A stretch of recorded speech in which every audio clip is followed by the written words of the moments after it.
تم کو یہ بات سمجھ میں نہیں آتی ہے؟ جب ان دونوں نے اتنا سنا کہ یہ اتنا پختہ ہے، ناشکر مت بنے، اللہ کا شکر ادا کیا کریں۔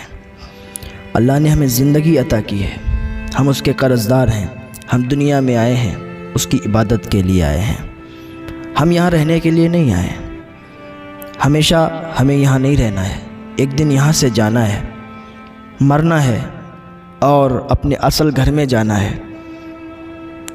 کوئی کتنا بھی بڑا محل بنا لے، کتنے بھی قیمتی گھر خرید لے، لیکن اس نے ایک دن مرنا ہے، قبر کے اندر جانا ہے۔ کوئی کتنے بھی قیمتی کپڑے پہنے، لیکن اس نے ایک دن کفن کو ضرور پہننا ہے۔ کفن پہن کے اور وہ اپنے گھر کو چلا جائے گا۔ تو کبھی بھی تکبر کے ساتھ اس زمین پر نہ رہیں، اس دنیا میں رہیں، تکبر نہ آنے دیں۔ ہم اللہ کی عبادت کرنے کے لیے آئے ہیں تو اس کی عبادت میں ٹائم دیں اور اس کی ناشکری نہ کریں، کیونکہ آج انسان کو اللہ جتنا نوازتا ہے نا، انسان اتنی ناشکری کرتا ہے۔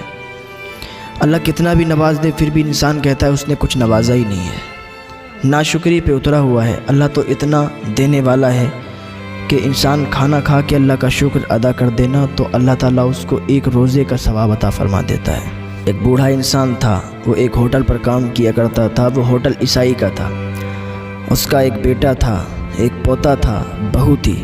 بیٹا بہت بیمار رہا کرتا تھا تو اسی کو کام کرنا ہوتا تھا، کیونکہ اس کا بیٹا کام نہیں کر پاتا تھا، بیمار رہتا تھا۔ آخری ٹائم تھا اس کے بیٹے کا۔ ایک دن اس کو خبر ملی کہ اس کا بیٹا انتقال کر گیا ہے، اس کے بیٹے کی ڈیتھ ہو گئی ہے۔ عیسائی کے ہوٹل پہ تھا، جو ہوٹل کا آنر تھا وہ آ کے اس کو سہارا دینے لگا کہ جاؤ اپنے گھر چلے جاؤ، تمہارے بیٹے کا انتقال ہو گیا ہے اور ہمیں بڑا افسوس ہے۔ اس نے کہا صاحب افسوس کرنے کی کوئی ضرورت نہیں ہے، اللہ نے بیٹا دیا تھا، اس کی امانت تھی اور اس نے اب لے لیا ہے، تو اب کوئی امانت ہم کو دے رکھنے کے لیے تو ہمارا اس پر حق تھوڑی نہ ہو جاتا ہے، وہ تو اسی کی امانت رہتی ہے۔ اس نے امانت دی تھی، اپنی امانت لے لی، ہم اس پر دعوے دار نہیں ہیں، ہم کوئی اس کا حق نہیں رکھتے کہ ہم اس کو روک لیں یا ہم اس پر آنسو بہائیں یا ہم چیخیں چلائیں، ہمارے اختیار میں کچھ نہیں ہے۔ جس کی چیز تھی اس نے لے لی۔ وہ بہت افسوس کے ساتھ، جو عیسائی تھا، جو آنر تھا ہوٹل کا، تسلی دیتے ہوئے چلا گیا۔ یہ بوڑھا شخص گھر پہ گیا، کفن دفن کیا، 2-3 دن کے بعد واپس آ گیا۔ کام کرتا رہا، کوارٹر تھا وہیں پہ رہتا تھا، اس میں کام کرتا رہا۔ ایک دن پھر خبر ملی کہ اپنے شوہر کے غم میں بیوی بھی انتقال کر گئی، یعنی اس بوڑھے انسان کی بہو بھی انتقال کر گئی، اس کے بیٹے کی بیوی۔ تو یہ بوڑھا انسان اسی آنر کے پاس گیا، عیسائی کے پاس، کہا آج میری بہو کی ڈیتھ ہو گئی ہے، میری بہو کا انتقال ہو گیا ہے، آپ اجازت دیں تو میں کفن دفن کے لیے گاؤں چلا جاؤں۔ اس نے کہا اس میں اجازت کی کیا بات ہے، اور پھر مجھے بہت افسوس ہے کہ اب تمہاری بہو کا انتقال ہو گیا۔ بوڑھا انسان تھا، وہ واپس گھر پہ آیا، بہو کا کفن دفن کیا۔ ادھر وہ آنر، اس کی بیوی، دونوں گاڑی سے اس کے گاؤں پہنچے، اس کے گھر پہنچے، اس کے پاس گئے۔ بوڑھے انسان کے کندھے پر اس آنر نے ہاتھ رکھا اور تسلی دیتے ہوئے کہا کوئی بات نہیں ہے، ایک نہ ایک دن تو جانا ہی تھا اور ہمیں بھی بہت افسوس ہے، آپ بھی افسوس نہ کریں اور بس اپنی زندگی چین سے جئیں اور ان کا غم لے کے نہ بیٹھیں۔ بوڑھا انسان کھڑا ہو گیا، کہا کیا کہہ رہے ہو، مجھے کوئی غم نہیں ہے، میں کوئی غم کے ساتھ نہیں جی رہا ہوں۔ میں نے آپ سے پہلے بھی کہا تھا اور پھر کہتا ہوں کہ یہ اس کا معاملہ ہے، وہ جو چاہے گا وہ کرے گا، اس کی امانت تھی، اس نے لے لی، اس میں ہمارا کوئی اختیار نہیں ہے اور مجھے کوئی غم نہیں ہے، میں کوئی غم کے ساتھ نہیں ہوں۔ آپ کو یہ فکر نہیں کرنی چاہیے کہ مجھے غم ہے، مجھے کوئی غم نہیں ہے۔ وہ بہت حیرت زدہ ہوئے، عیسائی تھے، کہ یہ کیا کہتا ہے، جوان بیٹا انتقال کر گیا، اس کی بہو بھی انتقال کر گئی اور اس کے چہرے پر کوئی غم نہیں، اسے کوئی غم نہیں ہے، اس کا بیٹا اور بہو انتقال کر گئے۔ چلو بہرحال وہ لوگ وہاں سے چلے آئے اور اس بوڑھے انسان نے کہا آپ لوگ چلیے، 3 دن کے اندر پھر میں آتا ہوں اور پھر کام کرتا ہوں ہوٹل پہ۔ کہا ٹھیک ہے۔ 3-4 دن کے بعد وہ بوڑھا انسان پھر واپس آیا، کام کرتا رہا، آپ کی پوتے کو بھی ساتھ میں لایا تھا، اکیلا رہ گیا تھا نا پوتا، باقی تو بہو اور بیٹے کا انتقال ہو گیا تھا۔ پوتے سے بڑا پیار کرتا۔ وہ آنر کی بیوی کہتی نا، میں جب کبھی اپنی کھڑکی سے دیکھا کرتی تھی نا، 3 منزل پر اس کا کوارٹر بنا ہوا تھا، کبھی وہ جانوروں کی طرح بن کے، جانور چلتے نا 4 پاؤں سے، اپنے پوتے کو اپنی پیٹھ پر بٹھا کے چلاتا تھا، کھلاتا تھا، بہت پیار کرتا تھا۔ وہ پوتے سے بہت زیادہ پیار کرتا تھا، اسے ہر چیز مہیا کروا دیتا تھا، کوئی کمی نہیں محسوس کرواتا تھا۔ ایک دن پوتا کھیل رہا تھا نا، کھڑکی پر جھانک رہا تھا نیچے کو، اور کھڑکی سے ہی نیچے گر گیا۔ اور جب ایسا برا وقت آتا ہے نا، اللہ کو بھولنا نہیں چاہیے۔ بہت سے لوگ ہوتے ہیں کہ جب اچھے دن ہوتے ہیں تب تو ٹھیک ہے، اور جیسے ہی برے دن آئے نا، اللہ پر طنز کرتے ہیں، پھر کہتے ہیں کہ اللہ تعالیٰ پتہ نہیں میری سنتا ہی نہیں ہے، اللہ تعالیٰ سے ہم مانگتے ہیں مجھے دیتا ہی نہیں ہے۔ ایسے جملے استعمال کرتے ہیں لوگ۔ خدا کے واسطے ایسے جملے نہ استعمال کیا کریں۔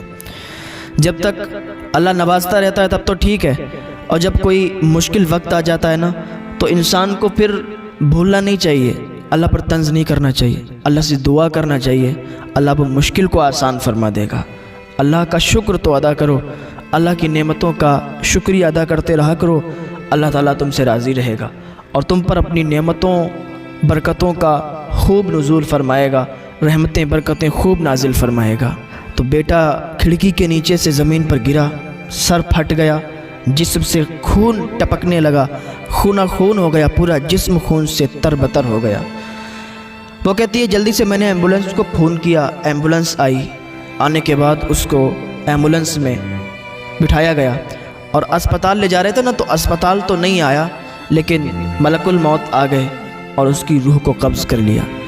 اسپتال تک نہیں پہنچ پائے تھے وہ لوگ، اور اس کے پوتے نے دم توڑ دیا، اس کا پوتا انتقال کر گیا۔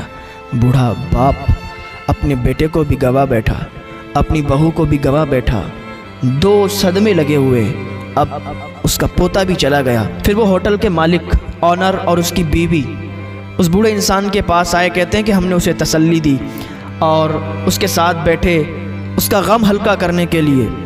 تو وہ چیخ اٹھا، کھڑا ہو گیا اور کہا آپ کو پہلے بھی بتایا تھا، مجھے کوئی غم نہیں ہے، میں کوئی غموں کے ساتھ نہیں جی رہا ہوں، یہ سب اللہ کی امانت تھی، اس نے اپنی امانت لے لی ہے۔ اگر مجھے کوئی پیسے امانت کے طور پہ دے، آپ مجھے امانت کے طور پر پیسے دیں، پھر آپ مجھ سے واپس لے لیں، تو میں یہ نہیں کہوں گا کہ یہ پیسے میرے ہیں یا پیسے مجھے دے دو، بلکہ میں خوشی خوشی تم کو دے دوں گا۔ تم کو یہ بات سمجھ میں نہیں آتی ہے۔ جب ان دونوں نے اتنا سنا، کہا یہ اتنا پختہ ہے، اس کا بیٹا بھی چلا گیا، اس کی بہو بھی چلی گئی، اس کا پوتا بھی چلا گیا، پھر بھی یہ غمگین نہیں ہے؟ کہا مجھے کوئی غم نہیں ہے، مجھے کوئی غم نہیں ہے۔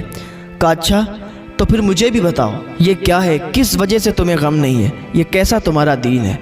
کہا ہمارا دین ایسا ہے نا کہ ہمارا اللہ تعالیٰ پر اتنا پختہ ایمان ہے، ہم تو یہ سمجھتے ہیں کہ بس اللہ نے ہم کو جو امانت دی ہے وہ جس دن وہ چاہے گا وہ لے لے گا، اس پر ہمیں غم نہیں کرنا چاہیے۔ اللہ تعالیٰ نے ہمیں دنیا میں بھیجا ہے نا، تو ایسے ہی عیش کرنے کے لیے نہیں بھیجا، اپنی عبادت کرنے کے لیے بھیجا ہے۔ ہم اس کی عبادت میں لگے ہوئے ہیں، ہم بس فکر کرتے ہیں تو بس اس کے راضی ہونے کی فکر کرتے ہیں۔ یہ دنیا ہم سے چھوٹ جائے، میرا بیٹا چلا گیا کوئی بات نہیں، بہو پوتا چلا گیا کوئی بات نہیں، یہ دنیا روٹ جائے کوئی بات نہیں، پر میرا خدا ناراض نہیں ہونا چاہیے، میرا اللہ مجھ سے راضی رہے۔ میں اپنے اللہ کی رضا چاہتا ہوں، میں دنیا کی رضا نہیں چاہتا ہوں، ہاں میں اپنے اللہ کی رضا چاہتا ہوں، میرا اللہ بس مجھ سے راضی ہو جائے۔ اس نے کہا یہ تو بہت اچھی بات ہے۔ ان دونوں کے سمجھ میں آ گیا اور ان دونوں نے جناب محمد الرسول اللہ صلی اللہ علیہ وسلم کا کلمہ پڑھ لیا اور داخل اسلام ہو گئے۔ تو اگر کسی کا کوئی پیارا چلا جائے نا، رونا تو بہت آتا ہے، غم تو بہت آتا ہے، آنسو بہت نکلتے ہیں، پر کیا کر سکتے ہیں؟ تو بوڑھے شخص سے اس ہوٹل کے آنر نے پوچھا تمہیں اپنے بیٹے کی یاد نہیں آتی، اپنی بہو اور پوتے کی یاد نہیں آتی؟ اس نے کہا نہیں مجھے یاد نہیں آتی، مجھے تو بس اللہ یاد ہے، اس کا رسول یاد ہے، اور رہی بات یاد کی تو کل میں بھی مروں گا، اور جب میں مروں گا تو اپنے بیٹے سے بھی ملاقات کروں گا، جا کے اپنے پوتے سے بھی ملاقات کر لوں گا۔ تو یہ ایمان کی پختگی ہے، ایمان کی پختائی ہے۔ اللہ تعالیٰ ہمیں اپنے ایمان میں پختگی عطا فرمائے، استقامت عطا فرمائے۔ اللہ تعالیٰ ہمیں نیک عمل کی توفیق عطا فرمائے، گناہوں سے بچنے کی توفیق عطا فرمائے۔